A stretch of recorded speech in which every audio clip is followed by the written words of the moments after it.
আসলে ভিডিওটা কি করে আমি বাইরে গত কয়েকদিন আগেও দেখছি পানি নিতে, আজকেও দেখতেছি পানি নিতে। তো ভাই এখন তাহলে রোজ রোজ কি আপনি এই জায়গাতে পানি খান? ভাই পানি খামো না কি করবো ভাই? স্যালারি কত ভাই? এক মাসে 800টা স্যালারি পাই, 900টা স্যালারি পাই। আমি খামো কি আর বাড়ির দেবো কি? এক বোতল পানি কিনলে নাকি 7 টাকা। 7 টাকা কোনতে পাবো? তাহলে এই বাধ্য মতো এই পানি খাওয়া নাকি?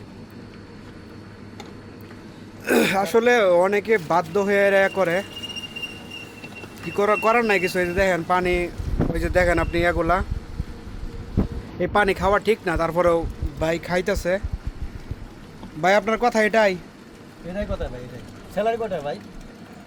স্যালারি বুঝে কাম করা নাকি? দেশে বউ আছে, মা বাবা আছে, ভাই বারাদার আছে, এগরে দিব না আমি এনে ফুর্তি করবো? বাধ্য মতো এই পানি খাওয়া নাকি?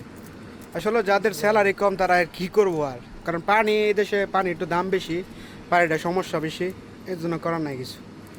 পরিস্থিতি বাধ্য যেটা রেখে আর কি।